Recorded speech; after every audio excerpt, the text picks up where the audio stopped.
पिताजी ने जो किया वो आप जानते हैं। सड़क आपके बीच में होकर के निकली। मैं जब यह सड़क बनवाई थी उसके बाद भी 2 चुनाव लड़ दिया, एक जीता एक हारा। सड़क नहीं टूटी आज तो मेरी बनाई। और उस समय 800 मीटर सड़क दी थी मैंने। और ऐसा नहीं है अगर ठेकेदार को किसी ने ये कह दिया कि भाई अनिल तुरंत काम रुक गया, तुरंत 1 सेकंड के अंदर अगर मैं कमीशन लेता तो काम नहीं रुका था। ठेकेदार मेरे सिर पे चढ़ के नाचता और मैंने नाच चल नहीं दिया। 300 बाद में बढ़वाई तुमने। आप ये देखो, लेस मात्र भी मिलावट का काम नहीं, ना मेरे खून में मिलावट है ना मेरे में। बाद आयो आपसे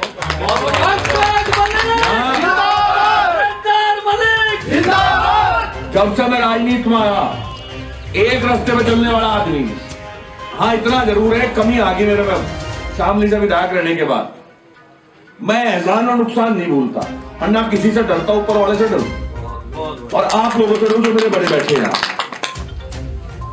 ये वादा आपके साथ कंधे से कंधा मिला करके काम करूंगा।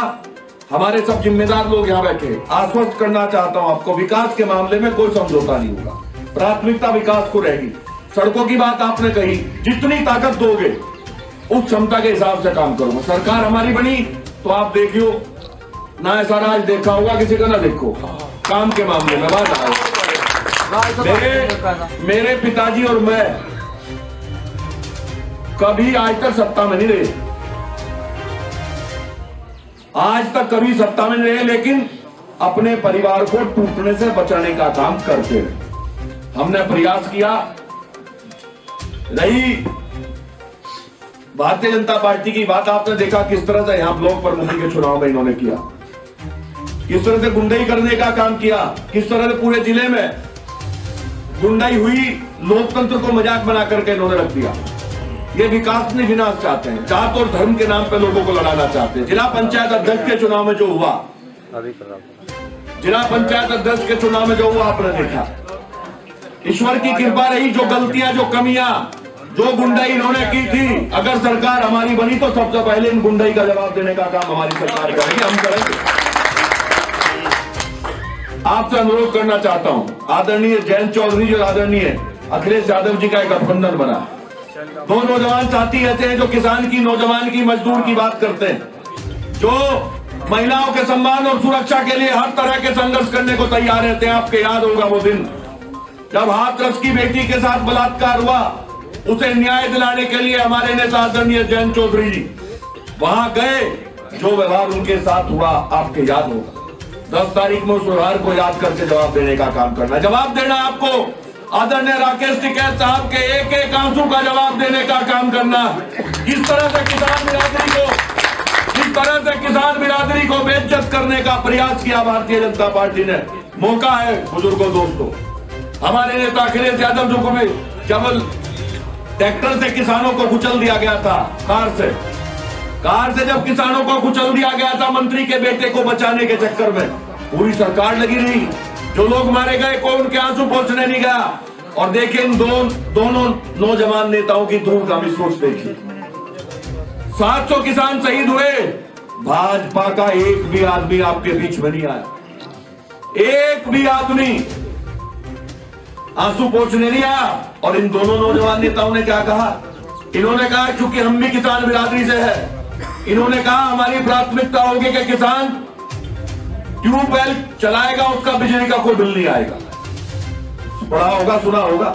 और बड़ा काम उन्होंने क्या कि एक एक किसान अगर जो शहीद हुआ है उसे 25-25 लाख रुपए का मुआवजा देने का काम करेगी सरकार। ये बड़ा काम हुआ है।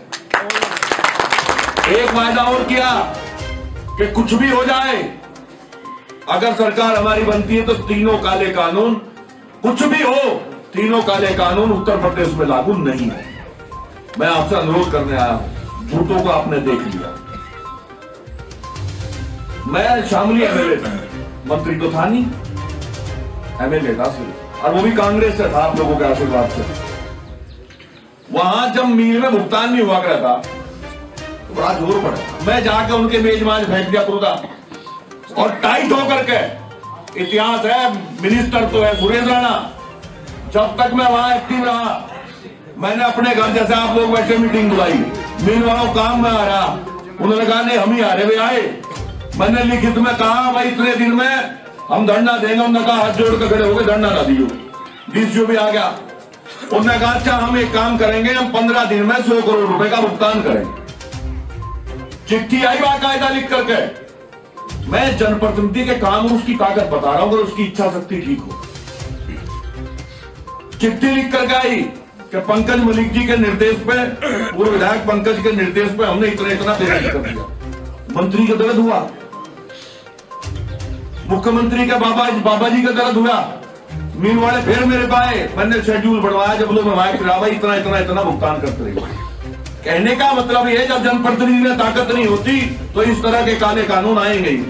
10 MP 20 MP पश्चिम उत्तर प्रदेश के जाकर के वहां भाजपा के नेताओं का गट्टा पकड़ करके खड़े हो जाते और कहते भाई बर्बाद हो जाएंगे, किसान वोट नहीं देगा, ये काले कानून लागू मत करो। हो जाते क्या बताओ?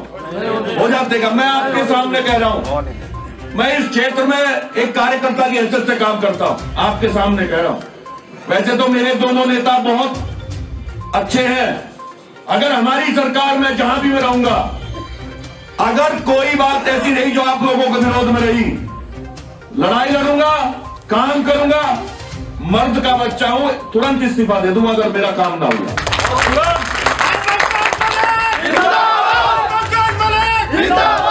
क्योंकि हमारी पहचान आप लोगों से है। मैं हूं, चेयरमैन साहब हूं, दीवान जी हूं, हम सब आप लोगों की वजह से हमारी पहचान है। ये जनता वोट देती है, ये मदद करती है। आप जिसके साथ हो ठाड़ा, नहीं तो मुद्दा बढ़ा जा। अंत में सिर्फ इतना अनुरोध करूंगा, अगर मुझसे कोई गलती हुई तो मैं हाथ जोड़ करके क्षमा चाहता हूं और उम्मीद करता हूं कि आपका प्यार और आशीर्वाद मिलेगा। इस चुनाव में अगर जीत मिलती है तो वायदा करता हूं आपके सम्मान को बढ़ाने का काम करूंगा। बहुत बहुत धन्यवाद सभी।